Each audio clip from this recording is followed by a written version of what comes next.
신명기 31장 9절로 13절까지 보도록 하겠습니다. 신명기 31장 9절로 13절까지. 오늘 말씀 제목은 아버지 안에서라는 제목입니다. 아버지 안에서. 마이크 좀 주세요.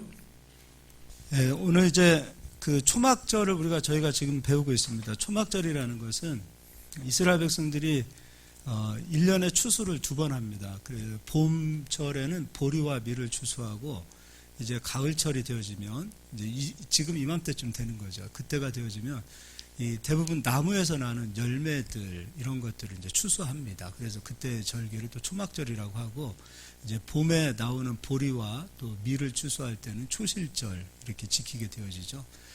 그런데 이제 열매를 다 이렇게 추수하고 난 이후에 이제 하나님께서 주신 가나안 땅에 들어가서 각자가 지은 집과 토지 그리고 거기에서 나오는 그 모든 창고에 곡식을 다 저장한다고 해서 수장절이라고 우리가 이야기하죠. 그래서 이 초막절을 이해하는 데 있어서는 열매를 추수한 이후에 그 열매로 하나님 앞에 감사하는 절기가 또한 이 초막절의 절기가 되어집니다. 그래서 이 초막절을 이야기하는 데 있어서 열매를 빼놓을 수가 없어요. 그래서 제가 열매를 얘기해 드릴 텐데 이제 부요의 원리를 설명해 드리는 겁니다. 그래서 제가 이제 부요의 원리를 이렇게 설명해 드리는데 우리가 그동안에 가지고 있었던 생각들이 여기에서 조금 제가 전하는 말씀에 좀 충돌이 좀 되셨으면 좋겠어요. 내가 알고 있었던 지식이 잘못되었다면 그 잘못되어진 지식을 내려놓고 버리는 게 회개 아닙니까?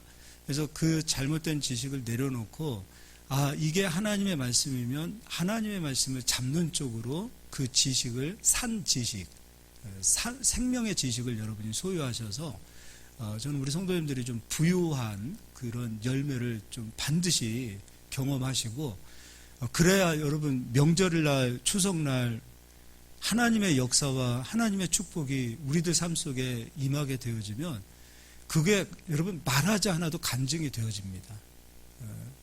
야 하나님 어디 있어? 예수님 어디 있어? 라고 이야기한다면 우리가 예수님을 전하지 않았다 하더라도 그들이 나의 삶을 보고 야 쟤를 보니까 진짜 하나님이 계시긴 계시는구나. 이러한 어떤 간증의 열매들로 여러분이 꼭 사용하셨으면 좋겠고요. 반드시 부요의 열매를 누리실 수 있기를 바랍니다. 그럼 이제 우리가 잘못된 생각이 하나가 있습니다. 어떤 생각이냐면 여호수아에 보면은 가나안 땅에 들어갔을 때 가나안의 7 족속을 다 하나님 멸하라고 하셨죠. 거기에 기브온 족속이 이제 이스라엘을 속입니다. 원래는 가나안 땅에 있음에도 불구하고 멀리서 온 것처럼 이제 떡도 또는 뭐 이런 자신들이 입고 있는 옷도 낡은 옷을 준비해서 입고 떡도 상에 있는 떡을 가지고 와서 우리가 멀리서 왔으니까 너희들하고 화친하기를 원한다. 그래서 여호수아가 성경에는 하나님께 여호와께 묻지 않고 그들과 화친을 맺습니다. 그래서 기브온 족속이 원래는 가나안 땅에서 멸해야 됨에도 불구하고 기브온 족속이 하나님 품 안으로 들어오게 되어져요. 그러니까 여러분이 아버지의 뜻, 아버지의 생각을 여기서 한번 여러분이 찾아보시기 바랍니다. 여호수아를 한번 가서 보겠습니다. 9장이에요.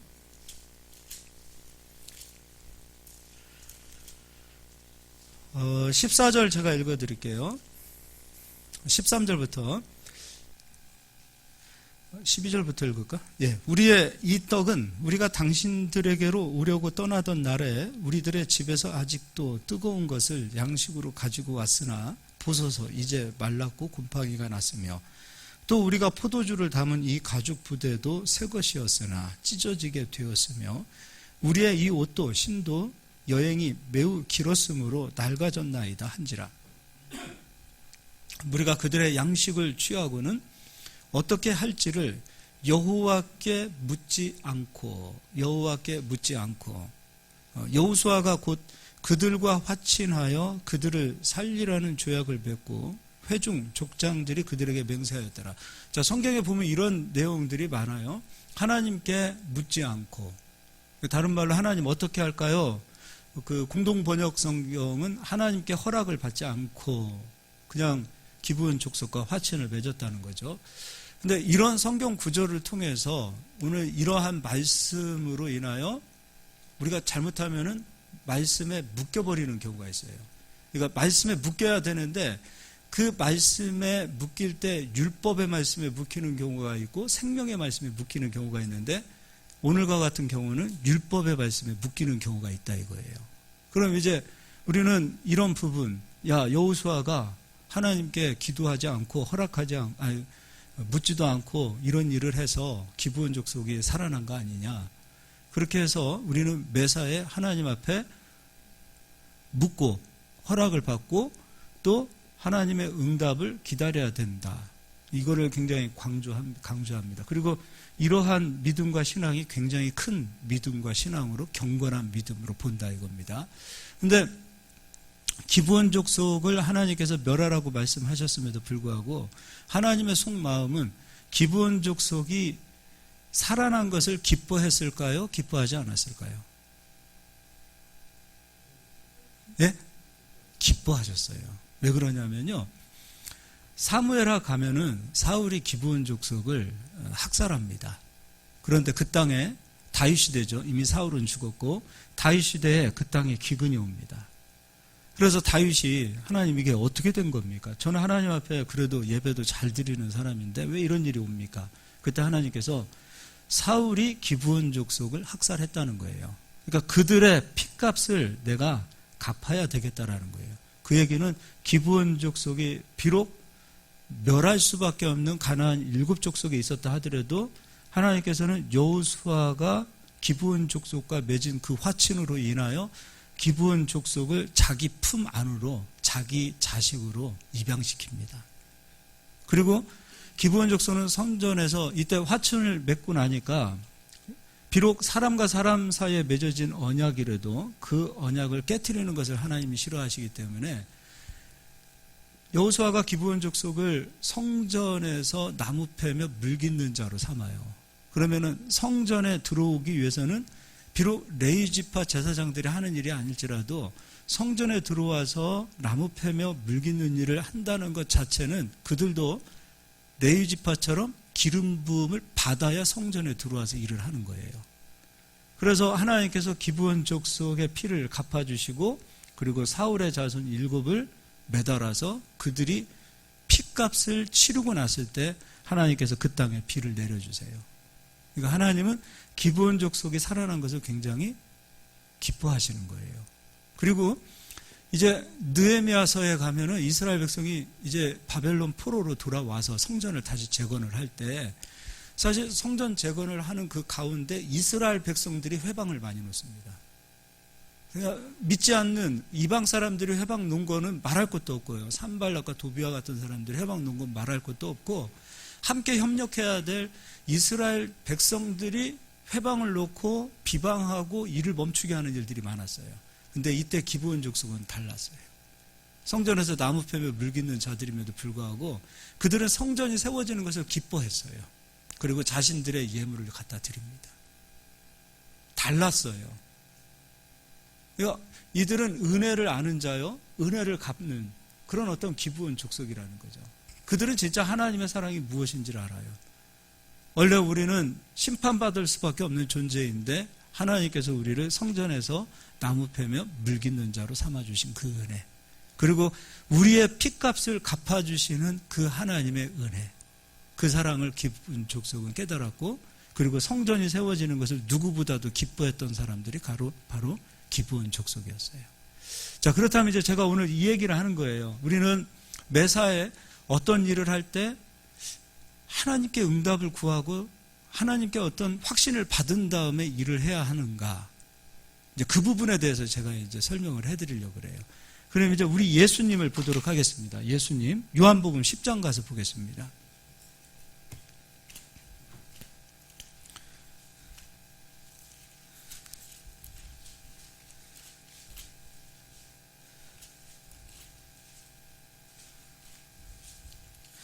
(10장) 30절 우리 다 같이 한 목소리로 읽겠습니다. 나와 아버지는 하나이니라 하신대. 예수님은 하나님과 자기 자신이 둘이래요, 하나래요? 하나다.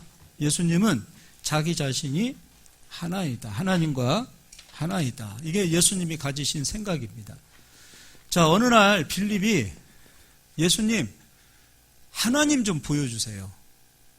그럴 때 예수님께서 어떤 말씀을 하시냐면, 야, 너는 오랫동안 나를 보았는데 하나님을 보여달라고 하니 나를 본 자는 하나님을 본 자다. 왜냐하면 예수님과 하나님은 하나이기 때문에. 그것도 찾아보겠습니다. 14장입니다.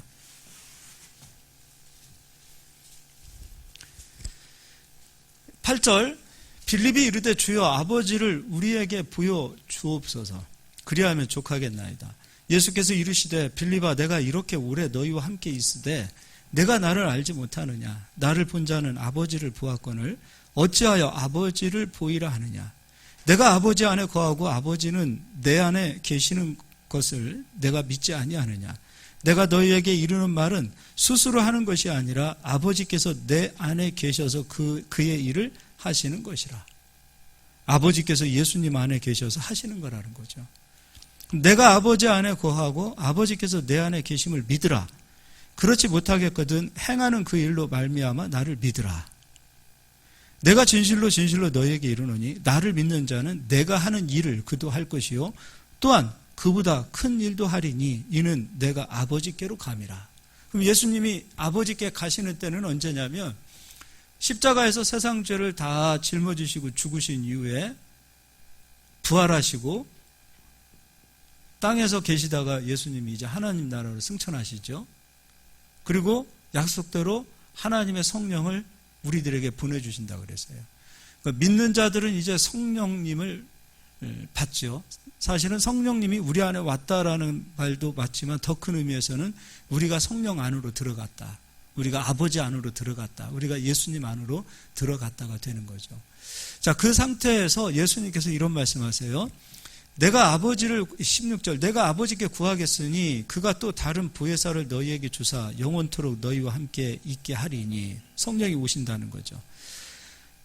그날에는 성령이 오시는 날에는 그날에는 내가 아버지 안에 예수님이 아버지 안에 너희가 내 안에 우리가 누구 안으로 들어가요?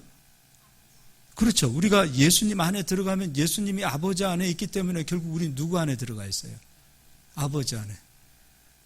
그럼 우리도 아버지와 내가 하나다라고 예수님처럼 말해야 맞는 거예요? 틀리는 거예요?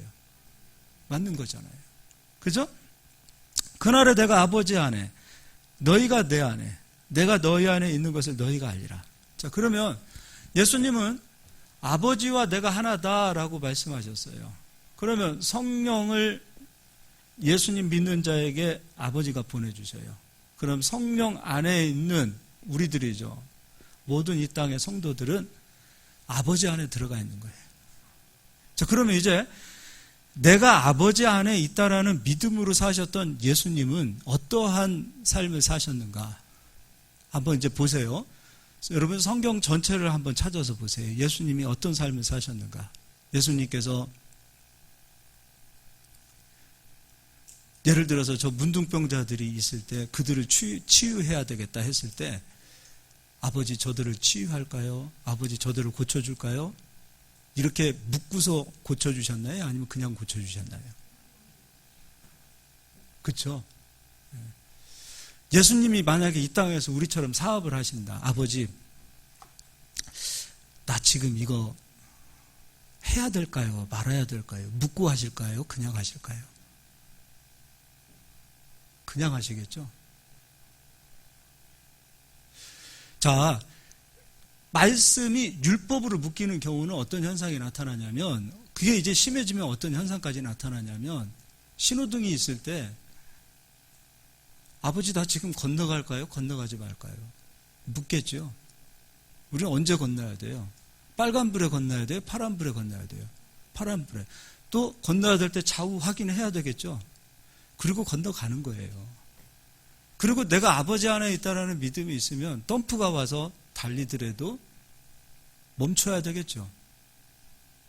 예수님은 그런 믿음으로 사셨는데 우리는 빌립과 같은 생각으로 예수님과 아버지가 다른 것처럼 나와 아버지가 다른 그 생각을 가지고 살기 때문에 우리는 아버지 안에 있다라고 말은 고백하면서 실질적인 삶을 보면은 아버지 밖에 있는 사람들로 산단 말이에요. 누가복음에 회당장 야이로의 딸이 죽게 되어졌어요. 그래서 예수님께서 그 딸을 고치기 위하여 그쪽으로 가는 장면이 나와요. 가다가 많은 사람들이 모였을 때 12해를 혈루증으로 앓고 있는 여인이 예수님 옷가에 손만 대어도 나을 것 같다라는 생각을 갖고 예수님 옷가에 실제로 옷자락을 만져요. 그리고 그 여인이 그 즉시로 나왔어요. 근데 예수님께서는 내 옷에서 능력이 나갔다는 사실을 알고 누가 내 옷을 만졌어? 하고 그 여인을 찾아요. 그 여인이 예수님 발 앞에 와서 엎드리죠. 이때도 보자고요. 예수님은 하나님이시니까 내일은 혈루증을 앓고 있는 여인을 만나는 상황을 만들어서 내일은 그런 상황에 의해서 그 여인들을 만나고 내가 그 여인들을 고쳐줘야지 하고 계획하고 내일을 사셨을까요? 아니면 하루하루를 그냥 충실되게 사셨을까요? 우리는 이런 생각을 합니다. 내가 계획하고 내가 정말 하루하루 내일 막 계획하고 내일 준비하고 그런 상황들을 만들면 그런 상황들로 이루어질 것 같다라는 생각을 갖지만 실제로 우리가 사는 세상은 내 계획대로 안 되는 게 대부분입니다. 그렇지 않아요? 예전에는 학자들도, 세상 학자들도 미래를 예측하는 학자들이 인기가 있었어요. 왜냐하면 미래가 좀 예측이 되던 시대가 있었어요. 그래서 미래를 예측하는 겁니다. 그런 학자들이 인기가 있었고 그들이 내놓은 책들이 베스트셀러입니다. 근데 앞으로는 미래를 예측할 수가 없어요. 왜냐하면 예측한 대로 오지 않아요. 우리가 코로나 예측했나요? 앞으로 우리가 그런 거 있잖아요. 성경에서도 누가복음에 말씀하시기를 앞으로 세상에 임할 일들을 세상 사람들은 임할 일들을 무서워하고 걱정해서 기절하고 그렇게 사는 게 세상이라는 거예요. 그래서 이 세상을 앞으로 살아가는 데 있어서 우리에게 절대적으로 필요한 것은 세상을 예측하고 살아가는 것이 아니라 어떠한 환경, 어떠한 현실, 어떠한 상황이 내게 온다 하더라도 그것을 인내하고 그것을 이기며 살아갈 수 있는 적응력이 필요한 시대예요. 근데 그 적응력은 내가 키운다고 되는 게 아니에요. 진짜 믿음에서 오는 거예요. 앞으로 이 세상은 진짜 믿음 있는 사람들이 살기에 정말로 빛과 같은 어떤 면에서 믿음이 정말 발휘될 수 있는 그런 시대에 우리가 살고 있어요. 우리가 요즘 코로나로 인해서 앞으로 막 믿음에 대해서 걱정들 해요. 그렇지 않습니다. 이런 시대일수록 믿음이 있는 사람들이 믿음으로 살아갈 수 있는 정말로 최고의 좋은 환경이라고 저는 생각합니다. 아멘이 없으세요? 나 저 혼자만 꿈꾸고 있는 거 아닙니다. 여러분 맞는 거예요. 예측하며 사는 거 아니에요. 예수님은 미래를 예측하면서 그렇게 하루하루 사시지 않으실 거예요. 예수님 또한 내일 겪게 되어질 일, 내일 상황, 내일 오게 되어질 그 상황, 그 하루하루 충실하게 부딪히면서 살아가는 거예요. 마찬가지로 우리도 마찬가지입니다. 하루하루를 어떠한 마음으로 살아가야 되는가? 내일 닥칠 수 있는 어떠한 일이 있다 하더라도 내가 아버지 안에 있고 아버지가 나와 함께 하심을 믿는다면 닥치는 어떤 상황 속에 이래서라도 하나님께서 나를 건지시고 나를 도우시고 요한복음 10장의 말씀처럼 아버지 안에 들어가 있는 자는 아버지 손에서 누구도 빼앗을 수 없다라고 아버지가 예수님이 말씀하시잖아요. 우리는 그 믿음으로 살아가실 수 있기를 예수님의 이름으로 축복합니다. 이게 중요합니다. 제가 정말 이게 오늘 이와 같은 이야기를 하면 율법의 말씀에 묶여있는 사람들은 이걸 도무지 이해하려고 하지 않아요. 이게 어려워서 이해를 못하는 게 아니에요. 말씀이 막 어렵다? 그렇지 않아요. 간단한 것이고 간단하게 살아가면 되는 것이고 간단하게 믿음으로 세상을 밟으면 되는 일인데 이게 어려운 거예요. 그래서 늘 무릎을 꿇고 묻고 하나님의 응답을 기다리고 하나님께서 사인 주실 때까지 기다리는 거예요. 진짜 그것처럼 게으른 사람들 없어요. 정말 게으른 거예요. 하나님께서 역사하시면 우리는 지난번에 에베소서에서 7영에 대해서 배웠어요. 지혜와 지식과 총명과 모략과 재능과 여호와를 경외하는 영으로 오신다 그랬어요. 거기서도 제가 이 부분에 대해서 설명했어요. 우리가 믿음을 가지고 행하는 모든 일 가운데 아버지 뜻에서 맞지 않으면 아버지께서 막아주시고, 우리가 고치는 돌도 지난 시간까지 배웠잖아요. 우리가 믿음 가지고 사는데 우리가 여호수아처럼 실수도 할 수 있고 여호수아처럼 우리가 잘못된 발걸음을 밟을 수도 있다 이거예요. 그러나 아버지 안에 있으면 아버지는 그 길을 막아주시고 바른 길로 나를 인도하시는 일을 아버지가 하시는 거잖아요. 이런 믿음이 우리 안에 있다면 신명기 28장에 저주를 다 예수님이 가지고 가시고 저주를 끝내놓으셨다면 내게 남은 것은 축복이라는 믿음이 있으면 내가 있는 이곳에서 축복이 나타나야 되고, 내가 성읍으로 가도 축복이 나타나야 되고, 나의 집에서 복이 나타나야 되고, 내 손으로 하는 모든 일들 가운데 복이 나타나야 된다는 이 믿음 가지고 하는 겁니다. 할렐루야. 이런 믿음의 역사와 배짱을 가지고 가야지요. 이게 안 되니까 아버지가 안 알려주잖아요. 알려줍니까? 막 응답을 다 듣는다 그러는데 거짓말들 하면 안 되죠. 다 자기 욕심의 소리를 듣는 거예요. 욕심의 꿈을 꾸는 거고요. 욕심에서 내가 바라보고자 하는 환상을 보는 거지 아버지 것 그렇지 않아요. 근데 진짜 내 안에서 이것이 아버지의 뜻이고 이것이 정말 하나님의 뜻이라면 내 안에서 기쁨이 있어요. 그리고요, 이것이 하나님의 뜻이 아니면 계약서를 하나 쓰려고 해도 내 마음이 불편해요. 왜냐하면 성령께서 내 안에 계시면서 나를 막아주시는 거예요. 설령 불편한 마음 가지고 내가 계약서를 썼다 하더라도 그 마무리되어지는 그 모든 일들은 기본적 속을 하나님께서 멋지게 사용하신 것처럼 우리의 실패도 하나님께서 멋지게 사용하신다라는 믿음을 갖고 여러분 행하실 수 있기를 예수의 이름으로 축복합니다. 할렐루야. 게으르면 안 돼요. 정말 게으른 사람들 많아요. 제가 아는 목사님도 그래요. 목사님이 흉보는 게 아니라 그분은 선교단체에서 훈련을 받았어요. 주의 음성을 듣는 법을 날마다 배웠어요. 그래서 이분은 매사에 주의 음성을 듣고 그 음성을 따라가야 된다고 설명하고 있어요. 그럼 음성은 여기 성경에 있지 주님께서 맨날 걔한테 야 이렇게 저렇게 그러겠어요? 그래서 어느 날 진짜로 베트남으로 선교사로 간다고 저 선교사 갑니다 하고 갔어요. 그럼 끝까지 해야 될 거 아니에요. 가다가 힘들고 길 막히니까 다시 돌아와요. 왜 돌아왔어요? 하나님 뜻이 아니래요. 하나님의 뜻이 아니면 하나님께서 처음부터 베트남을 보내겠습니까? 돌아와서 또 조금 있다가 개척을 하나님께서 하라고 응답을 주셨대요. 개척하면 끝까지 해야 될 거 아니에요. 개척 쉬운 거 아니죠. 어려운 거죠. 무에서 유를 만들어가는 그런 개척 아닙니까? 쉬운 거 아니죠. 그 인내와 오랜 세월을 견뎌야 되죠. 그럼 하나님 뜻이면 거기에서 끝까지 있어야 되는 거 아니에요. 근데 한 2, 3년 하다가 안 되니까 하나님 뜻이 아니, 왜 그만두셨어요? 그러니까 하나님 뜻이 아니래요. 그럼 당신이 믿는 하나님은 이랬다 저랬다 하는 하나님입니까? 주의 음성을 듣고 주의 음성을 따라가고 주의 음성에 순종하겠다고 하시는 대부분들의 함정이 무엇이냐면 율법의 말씀에 매여 있다라는 거예요. 우리는요, 율법의 말씀에 매여 있지 않고 예수님처럼 아버지와 나는 하나다. 그분이 내 안에서 일하신다. 나는 그분의 도구다. 그분이 나를 사용하신다.